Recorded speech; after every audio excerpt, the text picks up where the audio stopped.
All right, our statement of faith. We are in letter T. Yes, T. Speaking of, I'll drink water.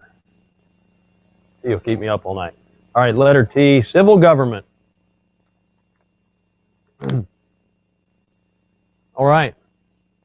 Now, in our civil government here, and we could just spend a lot of time. We're just going to do the best we can to breeze on through. We believe that God has ordained and created all authority consisting of three basic institutions: the home, the church, and the state. State would be civil, all right? Every person is subject to these authorities, but all, including the authorities themselves, and when we say this, we mean including those in the authority. So like the three basic institutions, you have the home, the father there being the primary authority, including him, every person, including the authorities themselves, are answerable to God and governed by His Word. God has given each institution specific biblical responsibilities and balanced those responsibilities with the understanding that no institution has the right to infringe upon the other. The home, the church, and the state are equally sovereign in their respective biblically assigned spheres of responsibility under God. Okay? So as we go through here, we'll deal with each of these points. We have some verses here that we're going to touch on. In Ephesians chapter 5, we have the home, which we'll quickly look at here in Ephesians chapter 5, and I don't have these all typed out, so that's going to take us a little extra time. Sorry. Ephesians chapter 5, and in verse 22, it says, "Wives, submit yourselves unto your own husbands as unto the Lord, for the husband is the head of the wife, even as Christ is the head of the church, and He is the Savior of the body. Therefore, as the church is subject unto Christ, let the wives be to their own husbands in everything. Husbands, love your wives, even as Christ also loved the church, and gave Himself for it, that He might sanctify and cleanse it with the washing of water by the Word, that He might present it to Himself, a glorious church, not having spot or wrinkle or any such thing, but that it should be holy and without blemish. So ought men to love their wives, even as their own bodies. He that loveth his wife loveth himself. For no man ever yet hated his own flesh, but nourisheth and cherisheth it, even as the Lord the church. For we are members of His body, and of His flesh, and of His bones.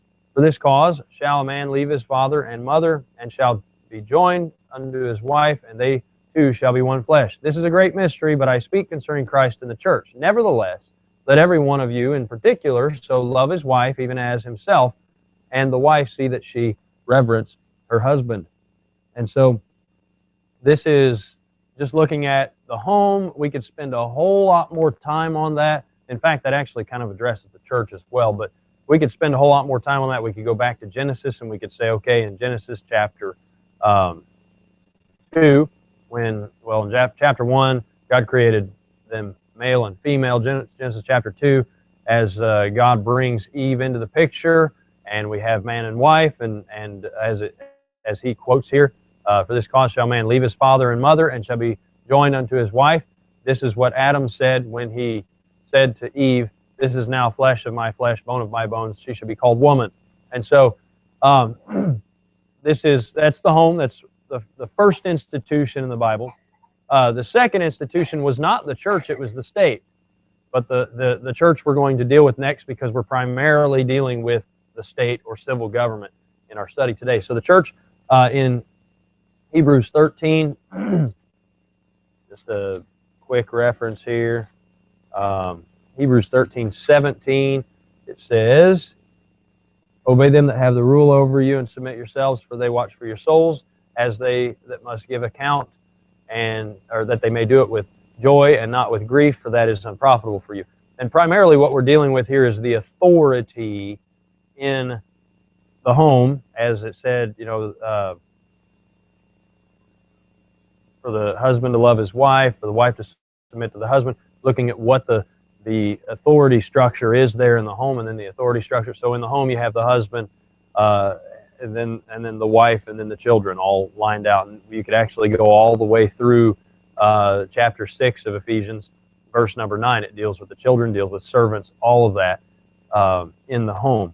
Then you have the issue of the church, where you have, as we're not pointing it out here, and it's not really part of the message, but you have the pastor, you have deacons, leadership in the church, the authority, those that have the rule over you. You submit yourselves and obey. And so that is the authority there. And then we have the home, we have the church, and then we're going to begin dealing with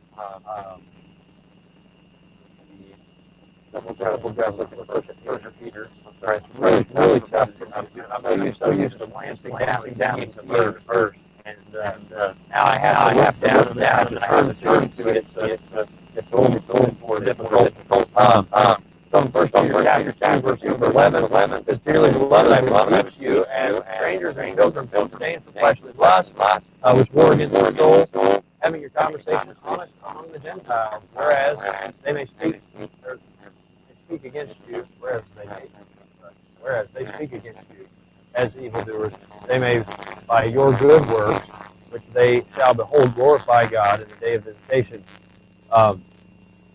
It goes on and on here. I don't know that I want to read all of this, but okay, verse 13. Is that where I was supposed to? Yeah, okay. Submit yourselves. Actually, I have written here, for some reason, verses 11 through 20. I don't know why 11 and 12. I guess it's kind of to give you a little bit of a background. So, what's that?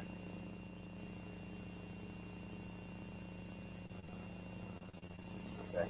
Submit yourselves to every ordinance of man for the Lord's sake, whether it be to the king as supreme, or unto governors as unto them that are sent by him for the punishment of evildoers and the praise of them all. And by the way, for the praise of them all. By the way, before I go on here, in verse 13, where it says, "Submit yourselves to every ordinance of man," this is not speaking of ordinances like laws, like when you drive down the road and you see the speed limit sign. That's not the ordinance that it's speaking of here in this verse. Okay. Now I'm not saying that you do or do not. That's another topic that we may deal with tonight. I don't know. We'll see. But when it's speaking of the ordinance here, we're talking about an ordained position. Okay, a position that is ordained as leadership. So we submit ourselves to every position of authority for the Lord's sake, every position of authority of man for the Lord's sake. So, we recognize police officers for what they're lawfully supposed to be doing and all of that. Our leadership in our country, our president, we respect him, whether we agree with him or not. We respect the position. Every ordinance of man. And we submit ourselves means we order ourselves in rank where we're supposed to be. Okay, and in our country, well, we'll deal with that as we get on. So, he says, so whether it's a king as supreme, or the governors, or them that are sent for the punishment of evildoers, or for the praise of them that do well. By the way, that's part of their job. They're supposed to praise those that do well. For so is the will of God, that with well-doing you may put to silence the ignorance of foolish men, as free, and not using your liberty for a cloak of maliciousness, but as the servants of God. Honor all men, love the brotherhood, fear God, honor the king. Servants, be subject to your own masters with all fear, not only to the good and gentle, but also to the froward. So this is thankworthy. If a man, for conscience toward God, endure grief, suffering wrongfully, for what glory is it, if when ye be buffeted for your faults, ye shall take it patiently. But if when ye do well and suffer for it, ye take it patiently, this is acceptable with God. There's a lot of stuff there that we can grab. The next verse here that I have written down in my notes is Romans 13, 1 through 7. I really don't want to go there yet because I don't want to read. I don't want to start reading it and then start explaining it. So we're going to hold off on that until later on in our lesson here, because we're going to deal with some things concerning Romans 13. So I think it'd be good to jump into there. So keeping in mind the historical context and so forth, we can look at consider Exodus. So we're dealing here, and understand Romans 13 is talking about how power or authority is ordained of God. Okay, and I'm just gonna. I don't want to get into it yet because it's going to fit somewhere else.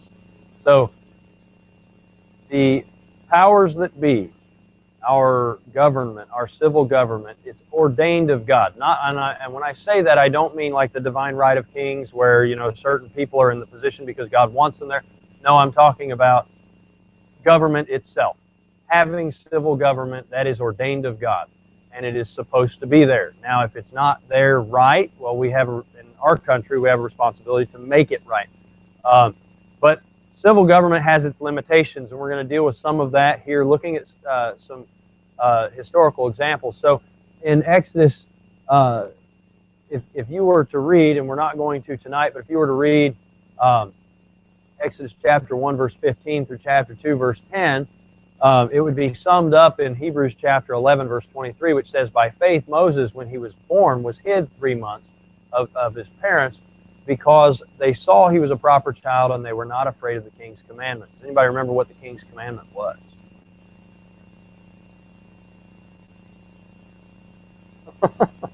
The king's commandment.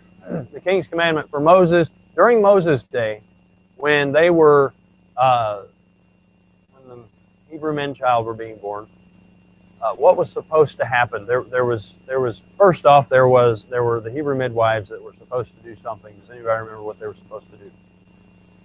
If it's a girl, let it live. If it's a boy, yeah. And they didn't obey. There were too many Hebrews. They were afraid that they were going to overthrow. Yeah. So then Moses comes along, and so they save him. And the decree at that time was what? They were supposed to. They were required, if they had a boy, a man-child, they were supposed to. What?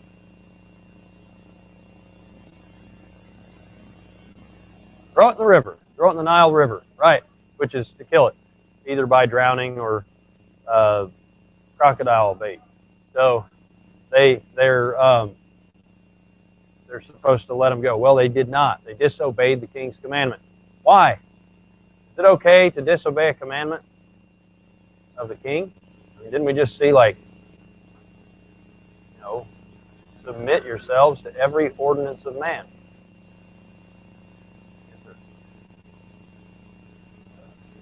We're getting some other things.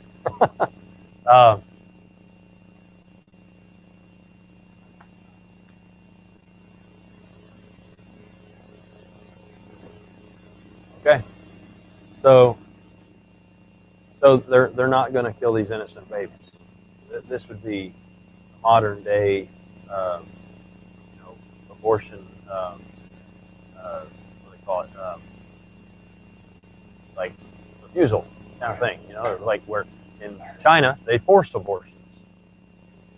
If you're allowed to have so many, I think it's like one kid. They may have changed that. Right. Well, they've changed that actually, but there was a time you're allowed to have one, and so that's funny, right? So what do they do with subsequent pregnancies? Well, it was required abortion, and then, there's various places and times that those things happen, and when those things happen, well, how do you get around it? Well, in this case, it was only if a boy was born. So, hey, you could get through the pregnancy, no problem. But then when the baby's born, if it's a girl, you're good. Boy, in that time, sorry, you don't get to keep them. And they said, keep it. And so they did not. Not only now, there's a couple of reasons for this. One, the nation of Israel was a nation. They weren't a nation yet. They hadn't yet become a nation, but they were a people that were sojourners in the land of Egypt. So they they had a certain amount of responsibility to the law of Egypt, but at the same time, there was kind of like, when it comes to, you got to kill your kids. No, you know. So that's certainly not an option there. So then the next thing we see is Moses defies. If you look at, and we won't right now, but if you were to look at Exodus 3, 2 through 12, and then 15 through 22, and then Exodus 4, 21 through 23, we see that Moses defies Pharaoh over and over again. When he comes back, he's like, let my people go. And Pharaoh's like, no. But he defies him, like flat in his face, in the king's face, defies his authority and says, God says, you let these people go. You're going to say something.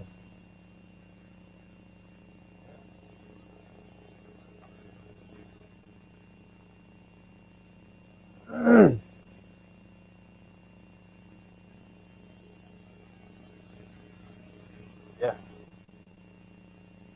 Yeah. By letting the kid live when she found it in the... Yeah. Right. Yep.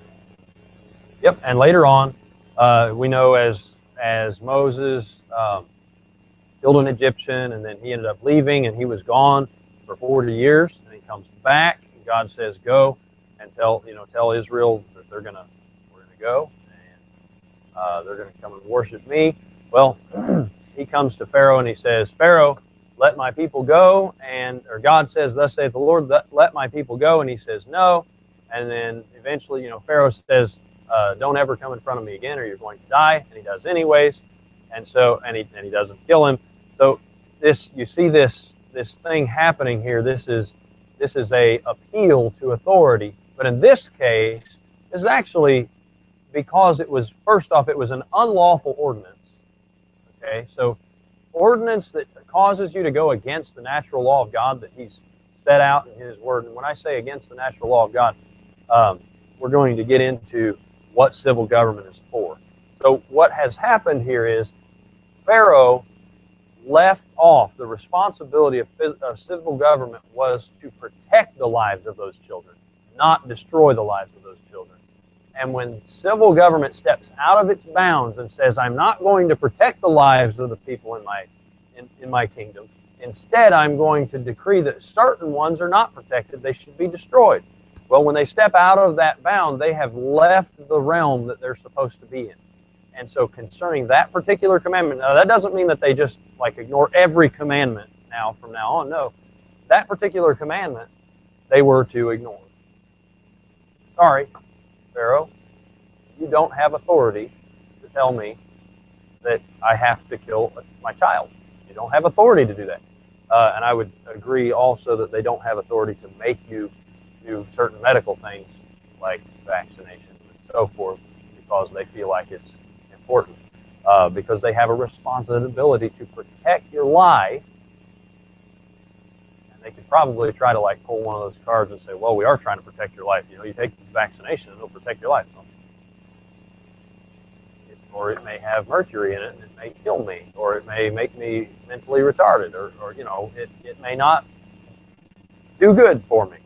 So of course the government is also, it does not have a responsibility to protect you from yourself. Okay? It only has the responsibility to protect others from you, or you from others. It does not. The government is not there to keep you healthy, to make you make the right decisions. You have perfect liberty by God to make whatever decisions that you're supposed to make. Now you have a responsibility to make the right decisions, but you have a free will, and cause and effect will take place. We have that before God, and our government is, no civil government has the authority to take those things. And I'm getting too deep here. I'm supposed to be just one, and then getting into that. So we'll keep going through our examples, and then we'll talk about why. Okay. So Rahab defied her civil authorities, her king, to protect the lives of God's people in Joshua chapter 2. So she recognized what God was doing. And this was in relation to what was going on there at the time. So Ehud killed King Eglon. Eglon was the king of now I'm forgetting what the country was, but as the king there, King Eglon, they had come in and they had their iron chariots and all these things, and they actually had overtaken Israel in their own land, taken them captive. Ehud was the left-handed guy. He went to tell Eglon an errand from the Lord. I have an errand from the Lord. So he goes in and he tells Eglon, I have a secret errand from the Lord. And Eglon says, all right, everybody out. And they get out and they lock the door. And he says, let me tell you. And he pulls his sword out and in the gut. And it got stuck, pulled out, and the dirt came out. Eglon was a big fat guy. So he kills this king who is reigning over them, throwing off unlawful foreign occupation. Jael killed her governing authority in, by the way, that was Judges 3:15 through 26. And then Jael killed her governing authority in Judges 4:17 through 22. And Samson revolted against the governing authorities in Judges 13:24 through 16:30. So we see that the people had left their way and God sent Samson to judge them. But we see that each situation here, they're throwing off unlawful foreign occupation, where God had set up a realm of authority. This is where we could get into, like, if we wanted to mess with it, to spend time on it, we could talk about the sovereignty of each individual state as a civil government. So, and when I say that, I mean, like the state of Indiana has its own sovereign government. We have contracted together by constitution with the other states of the country, okay, to become the United States of America, which are supposed to be individual sovereign states under one agreement, the United States Constitution. Unfortunately, we've lost some of the understanding of that, and I think very much so when we left the Articles of Confederation. Although the Articles of Confederation didn't give us the rights, the basic human rights that we were supposed to have, every state had their own decisions on that. So, of course, the Constitution was good for guaranteeing us those rights and limiting the civil government on the federal end. So David ran from Saul. Saul didn't want him to do that, but he did it anyways. 1 Samuel 18:8. And then chapter 31 as well, or through chapter 31, the whole time, whole period there. So why was he running from Saul? Anybody know? Why would it be lawful for him to run from Saul? Preservation of innocent life. Okay. Don't run from the police. But if an execution squad comes after you and you've done nothing wrong, run. It's preservation of innocent life. That's supposed to happen. And the government's actually supposed to be doing that. They're supposed to preserve your innocent life. But if a portion of the government goes wrong, and instead of trying to preserve your life, they try to take it away, when you've done nothing guilty of death or worthy of death, then of course you run. So Esther 3:2, all the king's servants that were in the king's gates bowed and reverenced Haman, for the king had so commanded concerning him, but Mordecai bowed not, nor did he reverence him, nor did him reverence. And so this is obeying God concerning worship. Bow yourself down. Now this is different, okay, than, like maybe the Chinese, you have this kind of like little basic, like saluting kind of thing. This is more like, a bowing before them in reverence for worship. This is a different kind of bow than they do in, like, Saudi Arabia, or wherever it might be, where our king, our president will go and he'll bow to the other president, and they'll bow together. That's a it's more of a salute. It's just saying, I recognize your authority, you know, much like we do in the military. You know, you pass an officer or one who has authority, you bow, or if you don't bow, you salute. You salute to them. Or if there's a non-commissioned officer and they come to you, if you're in a room somewhere and they come in the room and there's a non-commissioned officer and there's other enlisted soldiers who are not non-commissioned officers or officers, then one would call at ease, and everyone would stand and parade rest. This is just a notification of respect. It's not worship. So you of course keep those things separate. Respect is okay, worship is not, and civil magistrates do not require worship, or should not require worship, and do not deserve worship. So Elijah ignored King Ahab's commands. This is because he's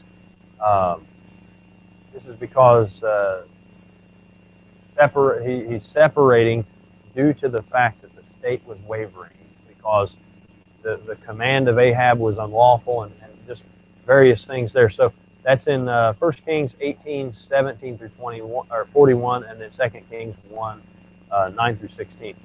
Try not to get too deep into all these. In Daniel chapter 3 and Daniel chapter 6, Daniel chapter 3, remember the Hebrews, as we know them, Shadrach, Meshach, and Abednego. Those guys, they refused to bow to and worship the image, and Nebuchadnezzar cast them into a fiery furnace. And they said to Nebuchadnezzar, our God will save us, and if he won't, we're still not going to worship your God. Why? Because the separation of religious power and civil power.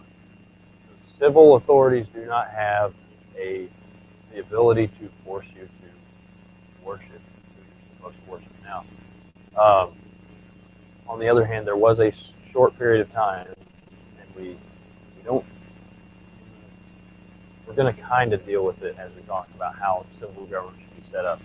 But there's a short period of time when in Israel, when I say short period of time, I mean like in the grand scheme of time, you know, 6,000 years of creation so far, or of history so far, we have this short period of time of the law, where under the law there were also civil punishments for religious things, okay? And that was just under the authority there, and we'll deal with that as we get to it. But the other thing, in chapter 6 of Daniel, they made a law that you could only pray to the king. And Daniel says, sorry, I'm going to pray to God. So he just continued praying to God just like he did every time. So in Acts chapter 4, verse 19, it says, Peter and John answered and said unto them, whether it be right in the sight of God to hearken unto you more than unto God, judge ye. So God's law always trumps man's law. Always. If you're told to go against what God says, and this is based on the fact that God is the one who gives the authority to the civil government. So if they go against what God says to do, then that's an unlawful. It's not. They don't have authority to make that decision, to make that rule. Okay.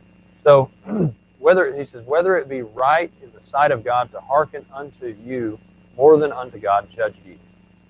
And then in chapter 5, verse 29, it says, and then Peter and the other apostles answered and said, we ought to obey God rather than men.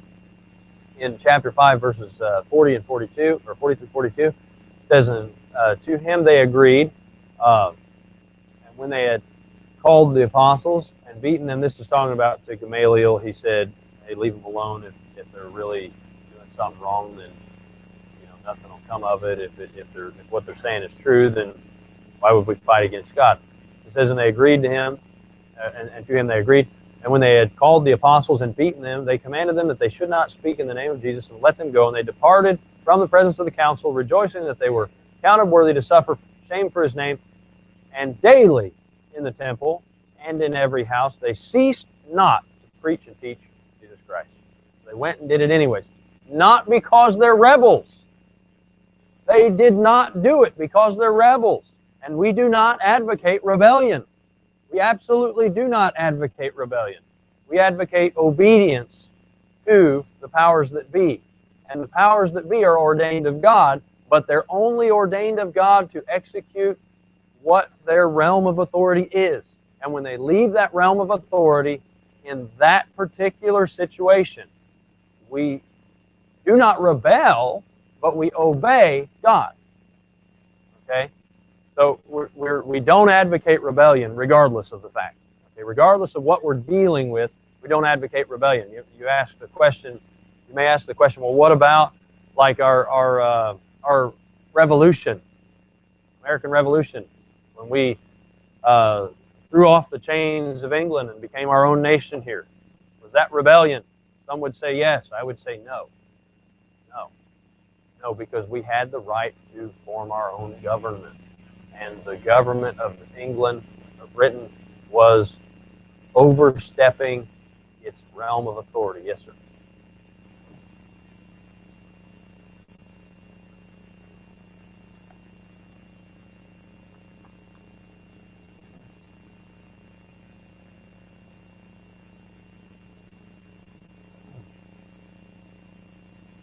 Yes.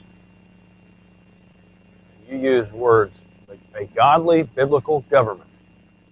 Now, a godly biblical government, and we as Baptists, we believe in a separation of church and state. We absolutely believe in a separation of church and state. And a godly biblical government does not mess the doctrine of separation of church and state up. Unless that quote, godly biblical government, if it's truly godly and truly biblical, that civil government will not leave its realm of authority into the areas of free conscience or into the areas of preservation of life, or taking life when it should be preserved. A good godly government, biblical government, is going to be a government that's based upon what we're going to talk about here in a few minutes. Yes.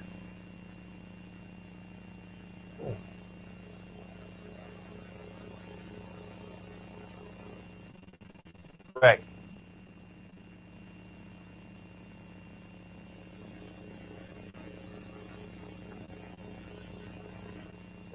Yeah, absolutely. Absolutely. And I'll say that for the camera because I don't think they pick up your voice anyways, but a good godly biblical government is not a government run by the church or a church.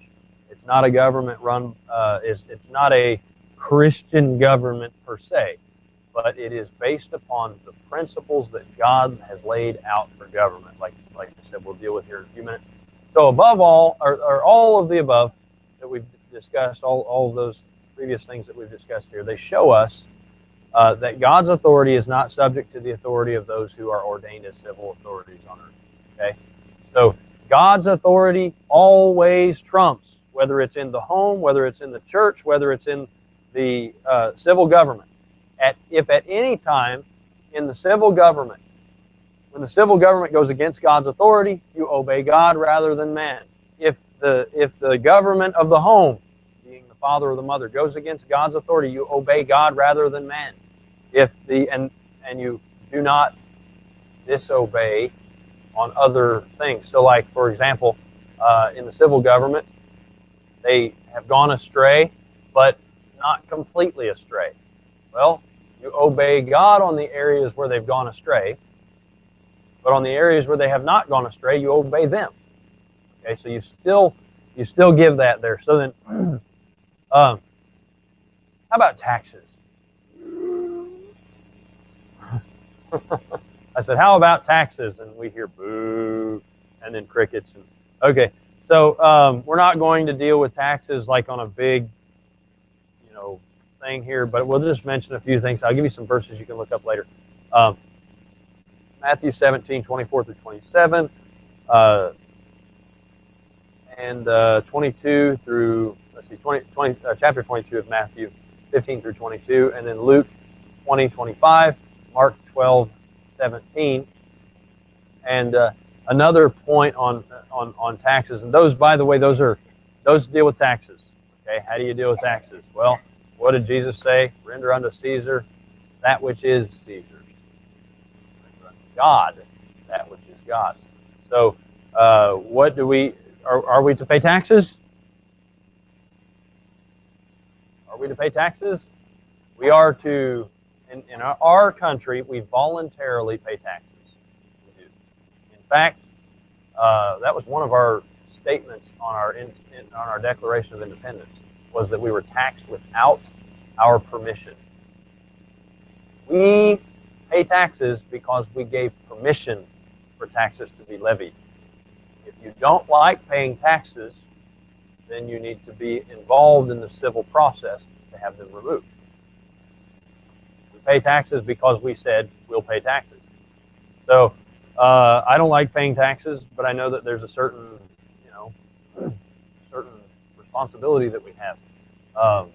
Some taxes, I really think that our system is a little out of hand. It needs a lot of work and a lot of correction. And at some point, there may be a point at which we recognize some of the taxation as actual theft. And when it comes to that point, then you deal with those things civilly, the right way. So that's another discussion for another time. But I just wanted to mention that. But something concerning how our law works, and what's interesting, like even our state law and some other law, where they got the idea of not taxing like churches and so forth, was actually from Ezra chapter 7, verse 24. It says, and this was Artaxerxes. He said, also we certify you that touching any of the priests and Levites, singers, porters, Nethinims, or ministers of this house of God, it shall not be lawful to impose toll, tribute, or custom upon them. The Nethinims were the temple servants, kind of like Samuel for the temple servant as he was growing up. So he recognized that the house of God was not to be taxed. That was Artaxerxes. He was a pagan king. So, how should civil government be set up? We'll look just quickly here. God's initial setup in Noah's day after the flood, he said what? Be fruitful, multiply, replenish the earth, subdue it, rule the earth. Okay? And he established the death penalty for capital crimes. What were capital crimes in that day? Like right there when you got off the boat. What was a capital crime? And that's all. Murder. Murder was a capital crime, and that was the only capital crime at that time. Now, then you have everybody goes, and then the Gentiles are divided at the Tower of Babel and so forth, and then everybody just spreads everywhere, and then God chooses a man out of Ur of the Chaldees, that being Abraham, and we're just kind of going through the timeline. Abraham, then Isaac, Jacob. Jacob becomes Israel. They have a bunch of kids. Israel becomes a nation, and then the nation of Israel is called out of Egypt. So, and then they're given the law. The only ordained combination of religion and state was in the Jewish law. Okay, when they were given the law in the wilderness. So God's original design, this was Old Testament Israeli government, God's original design was God was the ruler and king. And he was the only one qualified to be the ruler and king. And under his kingship, he as king was able to legislate both civil and religious authority. Okay? So that is why you had a marriage of religion and politics in the Old Testament. Okay? So the law was the legislative law, and it was set in stone. Literally, actually, for the Ten Commandments, set in stone. Okay? Then there was the priesthood, which was the go-between for Israel to be right with and to commune with God. And the priesthood was that was really kind of the separate entity of the religious side. The judges were the judicial. Okay, and then the elders and the people were the executive branch. Okay, so it kind of gives you an idea of where we got the idea of a legislative, an executive, and a judicial branch of government. So Israel rejected that design and wanted a king. They kept the law. They kept the priesthood. But then the king kind of became like all three rolled into one. And that's what monarchs ended up being until Middle Ages, or maybe around the 1800s. There was a lot of turmoil over monarchies and so forth. And we see that they began to like throw some of that off, which we'll talk about a little bit. So this began the separation of religion and state. We didn't have a church yet, not in the New Testament concept anyways. There was the church in the wilderness. The church in the wilderness was the assembly of Israel, okay, a religious assembly of Israel. This is not the same as Christ's church that he built in the New Testament. If it were, then why would Christ need to build this church? He said, upon this rock I will build my church. Wouldn't have needed to build it if it was already there. So the Old Testament is not the church. Okay, the church in the wilderness is another thing. It's the picture of the bride to come. So this is the beginning there. So God warned them what a king would do. 1 Samuel chapter 8, verses 9 through 18, he says that he's going to take your sons and appoint them for himself to be used for chariots, horsemen, to run before chariots, to be captains of thousands and captains of 50s, to sow and reap in his fields, to make instruments of war and to make chariots. They would take the daughters of the people and make them to be confectionaries or candy makers, to be cooks, and to be bakers for the king. He would take the best of your fields, the best of your vineyards, and the best of your olive yards, and he would give them to his servants.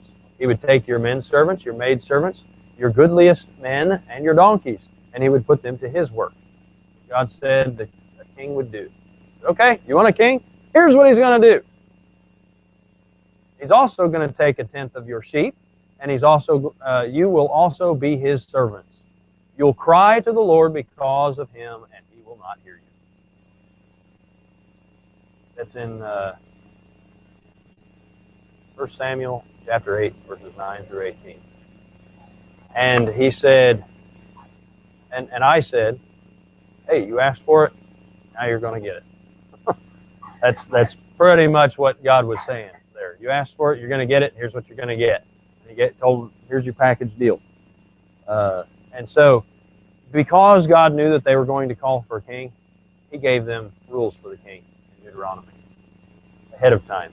In Deuteronomy 17, verses 15 through 20, and I just listed the rules. We're not reading it, I've just listed the rules. So, number one, he needs to be a brother, not a stranger. He needs to be a natural-born citizen to be the king. Okay? That's where we got the idea of our president is to be a natural-born citizen. He needs to be born in the United States. We're not to have a foreigner. So that's the first rule there. He's not to multiply to himself horses. Can you think of any kings that broke this? Solomon broke most of these. But he kept a couple of them. So, he's not to cause Israel to return to Egypt. He's not to multiply wives. He's not to greatly multiply silver and gold. By the way, they said that during the time of Solomon, silver and gold was so plenteous it was like rocks. Isn't that crazy? Yeah. Yep. I say that may not be the way it was worded, but it was so plenteous that it was basically worthless. You know, because it was like, what are we going to do with this? You know. So he was to write himself a copy of the law. The king was to sit down, pen and paper, and write out a copy of the law. Those 5 books of the Bible. Write it out. What's that? That was chiseled. Yeah, there you go. He was to keep it with him. and to read it all the days of his life. That was the rule for kings. So, civil government today should be under the authority of God and answerable to him. But, yes, we must have a Jewish, no. No, that's not concerning civil government today. I'm kind of like transitioning into today. Sorry. I said so. I shouldn't have said so. But based on all the other stuff we talked about some of the realm of the civil government, and this is definitely not an all-inclusive thing. We're getting kind of a quick overview of it, okay? But civil government today should be under the authority of God and answerable to him, okay? And God does not exempt civil government from being that way. Now, do we, as a church, as Christian people, do we go and force the king or our civil government, our government to be to have a certain religious aspect in their lives? No. Because we as civilians or citizens do not have the authority to force, just as they do not have the authority to force the religious aspect. That is one thing that we are free for. So, citizens of a nation have the responsibility to govern civil matters. Okay, we as the citizens of the state of Indiana, we as the citizens of the United States of America, we have a responsibility to be involved in governing the civil matters of our state. And by the way, when we talk about the state of Indiana, the state of Indiana is not just the line up there at the border of Michigan, and then over here the border of Ohio, and then over here, and I'm drawing it my direction. You guys draw your direction. Over here the border of Illinois, over here the border of Ohio, and then down here the border of Kentucky. That's not, that's like the land of the state of Indiana. It's not the state. The state is not our state government either. The state of Indiana is you and me. Every individual citizen makes up the state. Okay, so, and we live in a state and in a country that operates, or should be operating, based upon our founding principles, that should be operating under what is called a representative republic, a constitutional representative republic. So we base all of what we do upon the agreement. We have a constitution that we say, okay, this is what we have agreed from the founding that the rule, the restrictions of the government is going to be. Okay, so our Constitution restricts our government, and if it's not written in the Constitution, the way our Constitution is if it's not written in the Constitution, the government does not have the power to do it. It has to be put in the Constitution. They have to amend the Constitution to be able to do what they're trying to do. If it's not written in there, they don't have power to do it. So the way that our Constitution was supposed to be set up, by the way, if you've never read the Constitution, you should read it. You have a responsibility. As a citizen, you need to know it. Not only the Constitution of the United States, but the Constitution of Indiana. You should know it. And we should know what we have chosen for our government to do. Now, any government entity is spoken of often throughout history as a beast.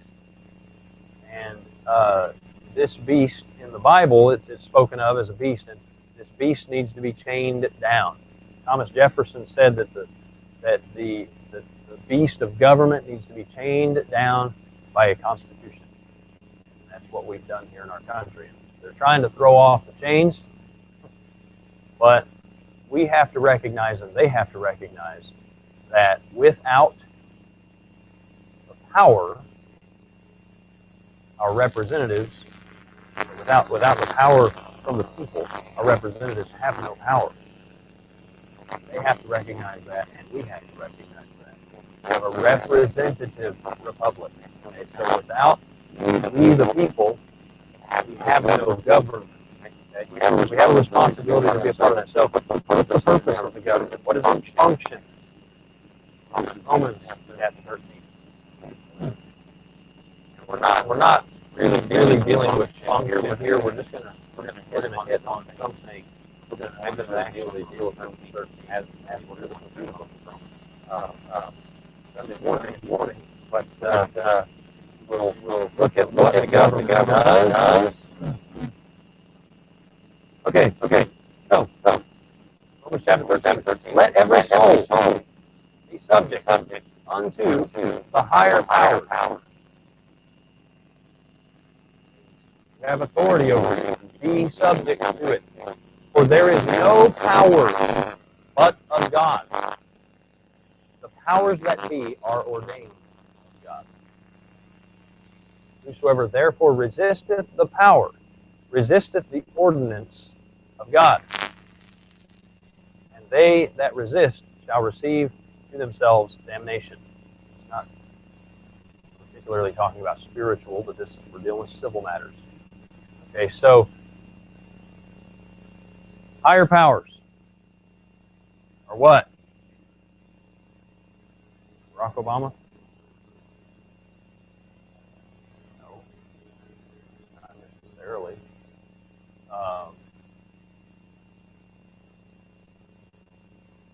Mike Pence? Not necessarily. No, the higher powers are, it's the position, but it's a position in its realm of authority, okay, in its jurisdiction, okay? It'd be like, if you were to say, well, those guys over in Illinois, I mean, they really need to, like, follow the laws of Indiana. I mean, it's like, they have to. I mean, we have these laws. They have to follow them. No, they don't.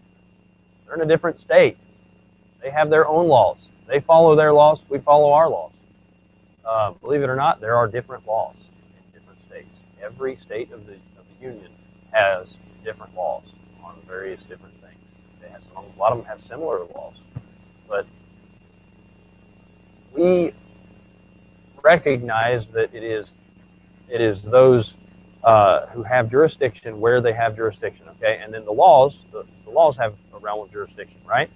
We already talked about, if they say you can do this or you can't do this or whatever. So we're going to get into that a little bit here. So we are to not resist the power.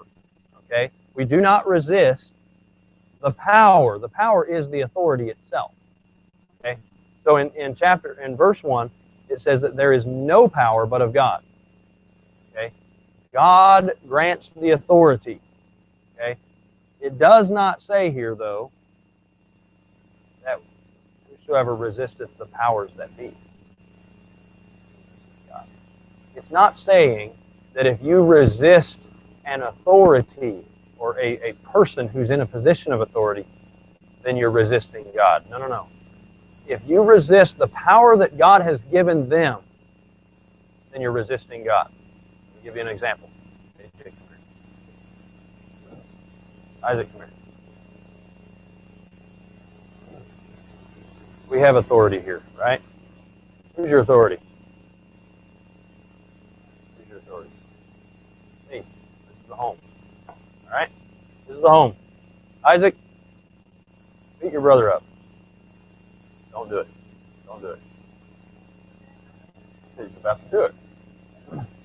That's good obedience. However, I do not have authority to tell him to harm him. I don't have authority to do that. If he resists that power, or that command, he's not resisting the power of God. Because God didn't give me power to order him to do that. It'd be like, I said beat him up, it'd be like telling him to murder his brother or something. I don't have authority to do that. Careful now. I don't have authority to do that. So when you resist, now, we don't resist the power of God, period. We don't resist God's authority ever. Ever. We never, ever, ever rebel as Christians. But we do not obey when we always obey God. We do not obey when someone tries to take power that God has not given them. Does that make sense? Okay? So, thanks, boys. So, my demand there, I did not have power to demand it. And so, for him to not do what I demanded was not him resisting the power. It was not him resisting the power. It was him following God. No rebellion in that. No rebellion. And he doesn't look at me like, who are you to tell me to... No. Respectfully, I'm sorry I can't do that. Why not? Because God said so. It's like telling my child to go steal something. Sorry I can't do that, Dad. Why? I told you to do it. God said no. Just obeying the powers that be. It's ordained of God. God ordains the realm of my authority, and if I step outside of it, then I'm outside of it. I can't be expected. People can't be expected to follow orders that I give that I don't have power to give. It'd be like I said, it'd be like Mike Pence going over the state line and, trying to command the National Guard of Illinois or of Ohio or of Kentucky or something. He doesn't have the authority to do so. So just the same, we have realms here. So we're getting close to the end here. I'm on the very last little piece of the last page here, but it's actually like the meat of the whole thing. So, whosoever resisteth the power resisteth the ordinance of God, his plan, his way of setting things up. And they that resist shall receive to themselves damnation. So this is, you're going to have consequences for it. And here's how. It says, for rulers are not a terror to good works. Anybody know of any rulers that have been?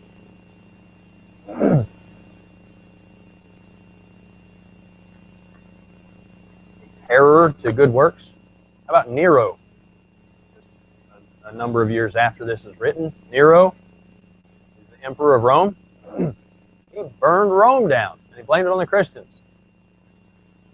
And then he began to be a terror to good works. How about Paul himself? He was a leader. He was a ruler, in a sense, ruler of the Jews. And he went and held them to prison, the Christians. He was a terror to good works. So, he says, they're not a terror to good works, but to evil. Wilt thou then not be afraid of the power? Do that which is good, and thou shalt find praise of the same. For he is a minister, for he is the minister of God to thee for good. But if thou shalt do that which is evil, be afraid, for he beareth not the sword in vain. For he is the minister of God, a revenger to execute wrath upon him that doeth evil. Now, what's evil? Who defines that? God does. Absolutely right. It's right there. And you know what? God has not only set it in stone and in his word, but he put it in our hearts. Every person knows. If they don't know that it's wrong for them to hurt someone else, they know that it's wrong for someone to hurt them. Everybody knows. You're not supposed to hurt me. Right? I have a right to not be hurt. That's where we're getting. Life. You do not have a right to take my life. I have a right to live. And for you to try to take my life, it would be evil. Everybody would agree to that. Everybody. Unless I took your life, then it's just. Not for you to take my life, but for our representative government to do so. Because God said so. But evil would be defrauding one of his life, defrauding one of his property. Property in our Declaration of Independence said that these things are basic rights of man: life, liberty, and the pursuit of happiness. What is the pursuit of happiness? buying, selling, getting gain, owning things, property. Okay, so you believe, each of you believe, that it would be wrong for me to come up and just snatch something from you and say, that's mine now. Right? So, we all agree, and every human being with a little bit of sense to them would agree, that God has written the law of personal property ownership on our hearts. Okay? And then liberty. Liberty can be simply, I've usually said that when they speak of liberty, when we're speaking of liberty, we're talking about a freedom of conscience. Well, yes, we're talking about a freedom of conscience, but we're also talking about free speech, free interaction. There's a lot of things that have to do with liberty, but the primary one that we deal with really is freedom of conscience, because that liberty was or very much that liberty was taken away. And I'm going to read a little excerpt out of my school book here about. Remember, I was telling Travis at the beginning here concerning the French Revolution and some of the things that they declared to be the rights of man. And by the way, this was declared in 1789. What was declared a little bit before that? Well, that was a lot before that. But what was declared 1789? Just before, about, maybe less than 20 years. A little bit more than 10 years. 1976, declared independence. In our Declaration of Independence, we said some things. Pull up the Declaration of Independence on your phone. We'll look at it here in just a moment. But so here's some of the things that were declared in the Revolution here, or by the National Assembly in August of 1789. Representatives of the French people. They said, men are born and remain free and equal in rights, social distinctions, can be established only for the common benefit. The aim of every political association is the conservation of the natural and imprescriptible rights of man. These rights are liberty, property, security, and resistance to oppression. That's what they said. This was number 2 of 17, by the way. They name as rights here. The source of all sovereignty is located in the essence of the nation.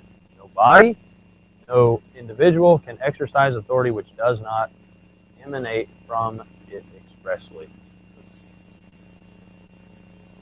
Altogether. Liberty consists in being able to do anything that does not harm another person. Let's say number 4 here. Number 6.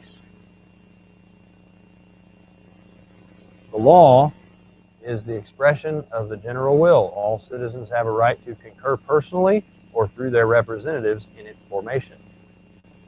It must be the same for all, whether it protects or punishes. All citizens, being equal in its eyes, are equally admissible to all honors, positions, and public employments according to their capabilities, without other distinctions than those of their virtues.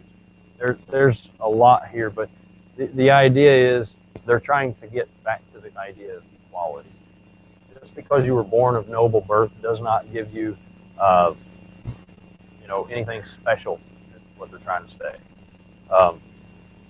Find it? Did you get it? Let's see here. All right. Not too bad. We're not going to read it all anyway. Kind of like a little bit here.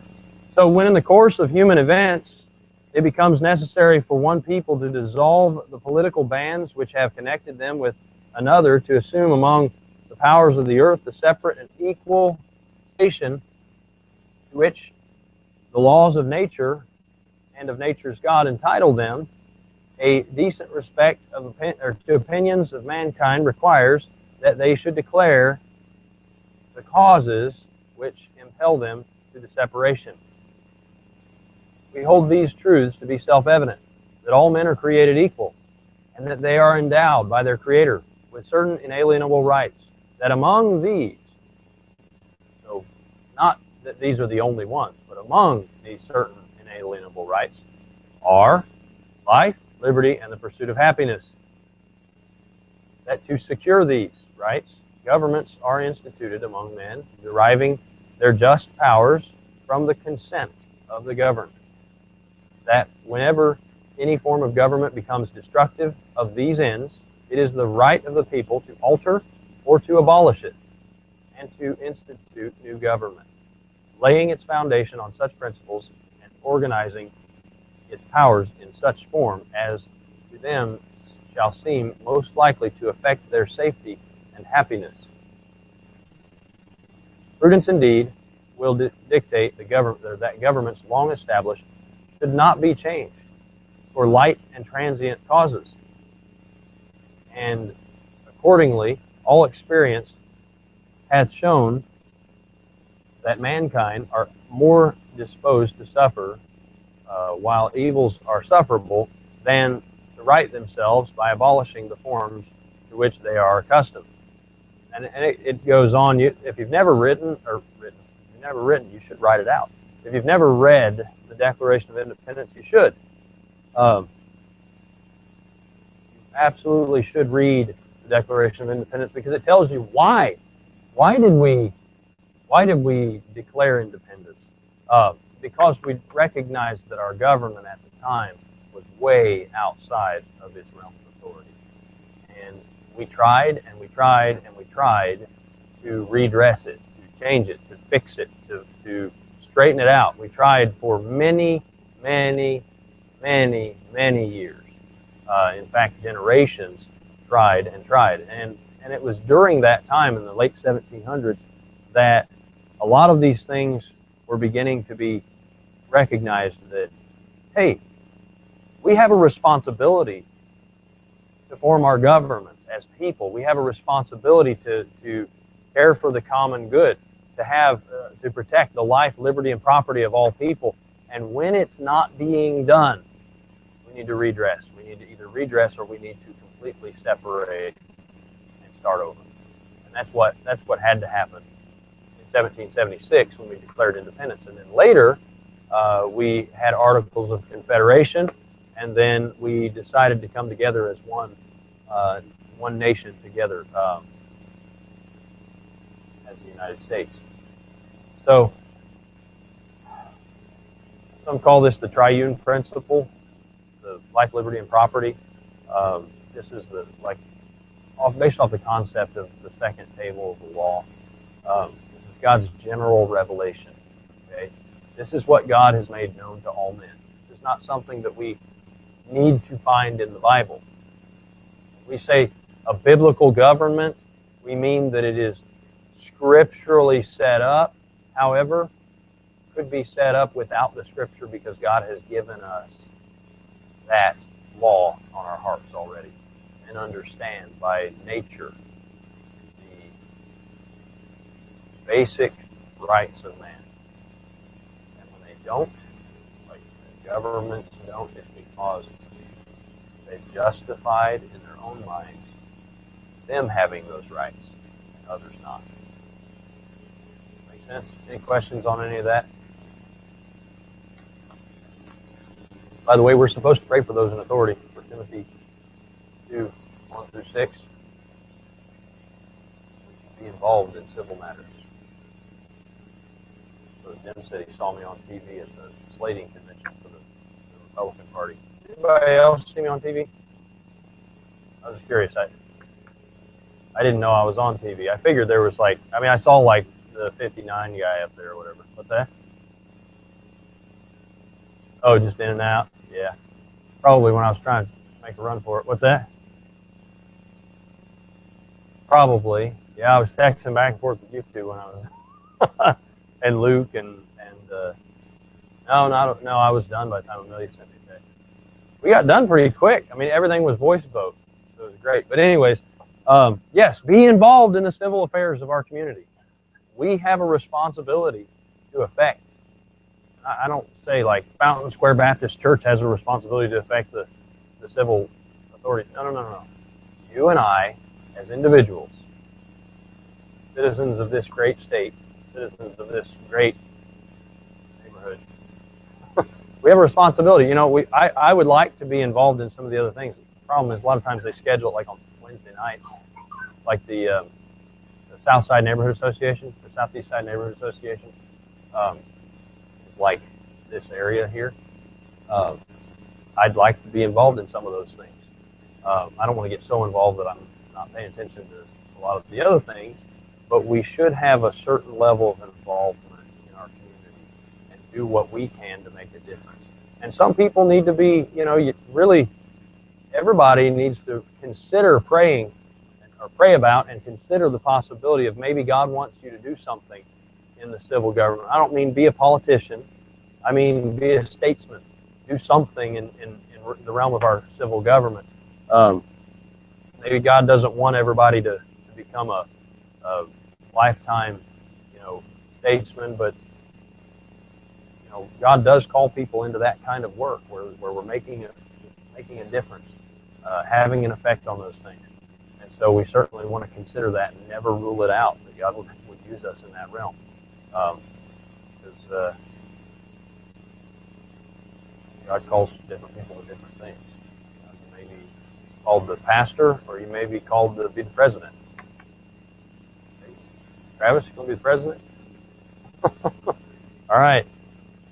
Amen. Any questions, comments, arguments?